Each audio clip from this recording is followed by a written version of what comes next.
Hello, good morning. So, aniya sab kita karon sa pag-forecast sa ning 6 hours nga forecast from 8 o'clock to 2 o'clock this afternoon.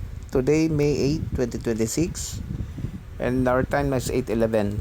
So, karon pa ko ni ganina pa na ko ni-receive, karon pa na ko ni na-upload. Receive ko ni sa isayo pa. Karon na na-upload. So, mo abide ta sa time nga gihatag na ko diri. Kay sayo ko na nadawat, so gi-edit na lang ako ni siya nga kuan nga gi-edit na according to time I'm uploading. So ang mo ni sinaw sa alas karon kay alas 8:12. So alas 8:11 mo dito sa alas 8:11 instead of 7 o'clock. So mo ni siya karon kahimtang sa nagkaduol ang bagyo. So before tamato sa typhoon alerts, we'll proceed first checking sa atong mga assigned areas sa 4 provinces, Negros Oriental and Occidental, and we have at Cebu and Bohol. So this is before we'll proceed to the updates sa typhoon updates diri sa Tagaliat sa Ganha, kay tungod sa apekto ang katong low pressure area primero, yung kining siyang bagyo na mo say low pressure ikaduha. Pero ang low pressure area natunaw na siya katong primero ba, duha mo to ka low pressure area. Ang unang low pressure nakasod na, so ang kaduhang low pressure area nahimong bagyo. So dissipated na siya niya. Nakita ninyo nga wala na kay siya, di na kay siya apektado sa probinsya. Sa Bohol okay, sa Cebu okay, pero dito sa Negros karong alas 8:11 ganin alas 8:11 San Carlos adunay pagdagom Buruangan o sa Bunga. So na mo ni pagdagom pero di pa ni kaulan. Dagom naman siya. Light green. So we have also Bago, Talok sa Bacolod area, excuse me. Din La Carlota. Gidagom pero di nakaulan. Gihulngan gidagom pero di kaulan. Okay, so that is for 11. So we have for 9 o'clock. For 9 o'clock, mo ni say image according to satellite nga nakuha. We have Tagbilar, Bohol. Baribohok, Loon, Brilliant, Calapi. So may panganod pero wala di na maulan. So sa Pinamungahan, panganod siya pero di nakaulan. San Carlos sa Aclatrava, panganod pero di na siya kaulan.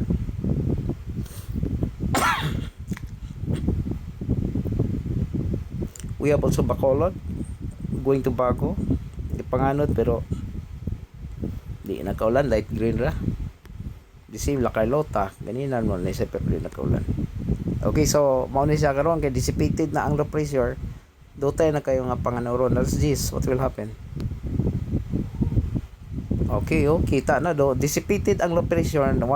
Like kapon kining tag ito pag-ulan karon linaw na, dissipated na siya, nawala na siya. So sa Bohol okay, Cebu okay, Negros laba pang okay. Mao na lang niyo. La Carlota dagom pero di nakaulan. Alas 11 ay nanay sa kuano. Sa Maribohok doon ay pagdagom ngadto nga padungong sa Hitafi. Maribohok padagan ng ato sa Hitafi, gadagom ang area sa western part sa Bohol. So meaning mingitag Maribohok to Hitapi, i-intra na Calapi, Tubigon, Clariente, Nabanga, Buena Vista, Hitapi.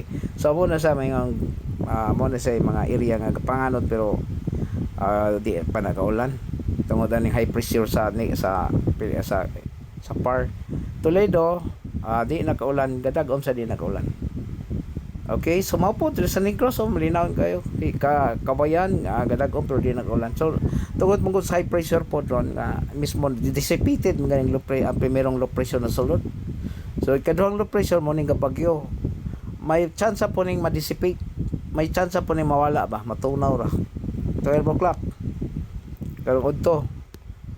Maro po ni siya sa kuan Maribohok, maro gyapon may pagbagong pero di nakaulan. Maupod sa northern part rin napita sa Bugu, gadagom pero di kaulan. Na Toledo gadagom di nakaulan. Ningon kong di kaulan kay yung color niya light green. Maupod sa Alegria at pang niya manuyod, gadagom pero di nakaulan. Talisay sila Bacolod, Gadagom pero hindi nakaulan. Mausa Tiryo, Kamindagan, Candoni, Kawayan, then Sipalay, Gadagom pero hindi nakaulan. Okay, so alauna rong hapon, what will happen? Udto. Alauna sa hapon, kaya hapon naman na. Bohol area, we have Maribuhok. Pero di na siya kaulan, dagong yapon Maribuhok. Pengon na dito sa Clarin, Tubigon, Kalapi, Katigbian, Balilian. Gadagom pero di na kaulan sa Cebu, we have Toledo, ganina may dagom. Pero di sige lang dagom, di na kaulan. Mapulis na lagit. Gadagom di kaulan. Wala na diri na tas Carlota Gadagom pero di na kaulan. Diri dako di Sipalay dapit Pengos Kawayan Inubaan pero di na kaulan. Gamay pa man ang yang green. So last do sapon, what will happen? Magyapon sa Bohol, Maribuhok, ganina ni siya Gadagom pero kung may kaulan ni sa Taligsik na nakutob. Toledo di po ni kaulan. Diri sa Alegria Gadagom pero di kaulan. So din sa La Carlota Gadagom di kaulan. Diri na rin ulan ginagmay si Palay da bantayan atos kabangkalan. Doon ay pagdagom pero taligsik ra na siya di na kaulan. So mao na siyang kon karon mga kaigsunon ang mga kahintang karon nga adunay mga panganuron pero tungod kay dissipated na gahapon hasta bago lang dissipated na tong low pressure area per meron ning sulod nakasulod gid siya pero una nakakusog ulan sa ubang mga panganuron nga kuan. Now diri dissipated siya sa Cebu pero ang iyang focus sa katong low pressure diri ay Mindanao, kita kas Mindanao na puros na green. So ang Visayas okay na kay na nindagan to siya pero kini siyang resulta ni Mindanao resulta ni sa mga pag-ulan nga gidala sa tropical storm nga si Kaloy.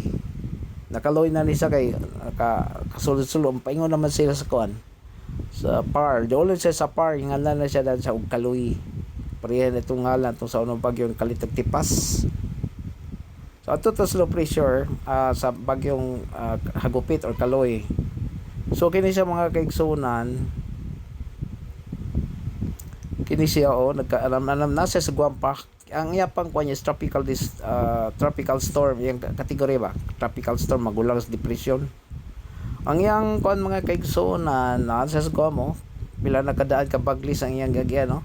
Sa 2 3 4 5 6 7 8 ang iyam kung dagan gud mga kaigsoon nakakuha ka ng dagan sa motor nga padagan kag 20 kph mo na yan dagan karon unya kung 20 kph pwede dugay ang maabot ni mga sigil kag padagan ring na kadagan na 30 kph hinay mo nga umudrive kang motor padagan og 20 kph mo na iyang dagan yan tuyok niya siyang hangin is mga 75 ang tuyok niya siyang hangin baka na bang tuyok pag bang tuyok 75 kph kilometer per hours.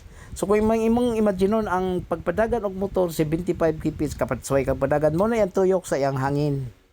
Ang iyang direksyon niya mga kaigsonan siyempre kay iyang dagan is 20 kph pero hinaya kalayo sa Pilipinas layo pag empire niya mo na yung dinaganan niya 20 kph. Dugay pa yung sa mo stay dira kay niya until sa time kay mo na yung dinaganan 20 kph pero hinaya. So, maabtan gini siya ginhawa dira sa kuan, mawala ra pud ni mabot ni siya sa farm mo. May chance gining mawala kay ang kanang mga dagan nga take note kung kusog ang iyang kph, dali siya maabot sa iyang takbo ang dagan niya. Paingon nga to sa Pilipinas.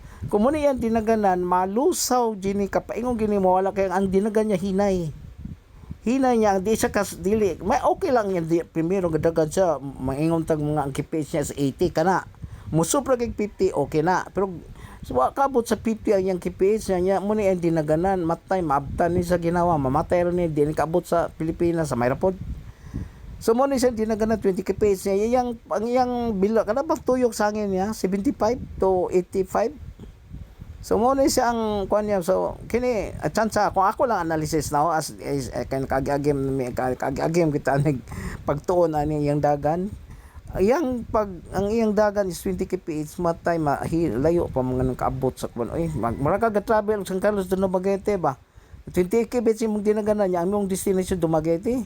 Ya kanalayo ang gikas guwang paingon pa na kung imo ng community na ganan. So di kakabutan ni og Pilipinas paingon ginis kalusaw pero og gidetermine gyapon si radar kay possibility god kung ang yang 20 kph nga dinaganat posible nimo sab mo ning kalitag 30 mo kalitag 40 so kusog-kusog na pero yan nakadangag motor 40 kusog-kusog gyapon na. So mo ni say kahimtang karon niya mga kaigsoon nga hinay ang movement kinapas sa Guam unya ang gi-project nga yang kapangadtuan mao ni ay. Kita ang maigsoon no. So ang gi-project nga yang kapangadtuan sa eastern part sa Sorsogon. So mao ra gyapon na siya pero lang may changes ra begini niya. Basig ang iyang dinangganan nga 20 kph kay less than 50 hinay gigay na. Dini kaabot sa Inangan. Pero grabe San Carlos doon na Bagiti, dini kaabot mahimo na lang siya og kada bang manghud pa sa tropical storm. Pero low pressure area na lang kaabot siya Dumaguete pero ang makaabot niya si Dumaguete, kaabot niya siya og Pilipinas pero mahimo na lang siyang LPE kay ayang dinaganan 20 kph niya, iyang pagtuyok niya is only 75. So di ni kalahutay. Sa ako lang pananaw as the blogger, as the digital creator, ug ako po analysis sa gipadala sa radar map.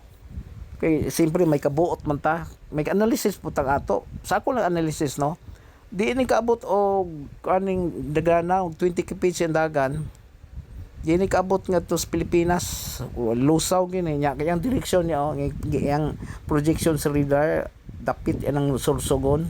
Unya mo na dinaganan 20 kph kay ang kunya bilo ang iyang speed o ang iyang dinaganan 20 kph iyang tuyok 75 you don't know mayra po di madayon ni siya mayra po malusaw ni siya kay piting lapuka kung magulan ya baha po gaya mayra po. So okay ra mao na siya update karon mga Gigson karong orasa karon mutaga mo ni update sa pagyo ha kay naghatag data gibasar po nako ha according sa radar Philippines radar map nga mo ni iyang dagan 20 kph ka-analyze po ko 20 kph naglayer mas patad ni dagana so mo ni data nya gipaghatag sa data sa radar map ako pong gi-analyze kung ikaw kung digital creator ka kinahanglan you have your own ability to analyze everything before ka mo proceed kay ingon na niyo pero anyway that's a good news mga kaigsonan kay mo ni ang update so daghang kay salamat ug mag-update pa kita unsay kapaingnan ani kay mo ni iyang direksyon at bang sa Legazpi part ni sa Bicol part. Yan, ang iyang tuyok niya pababaw. Ang iyang movement ba, possible movement is pababaw nga pingo sa west, pababaw nga pingo sa west. So, igo ganyang kung mo kusog siya kini kay 20 kph na lang ang paghatag nga dito sa radar sa Philippines radar map 20 kph so sa ko lang analysis no kay di mo go as in nga kuan pag analyze mo na kung ampoy akong kagaling analysis kini sa kung duda di ini kaabot sa Pilipinas low sound dissipated ni okay daghang kay mga kaigsoon na daghang salamat may buntag.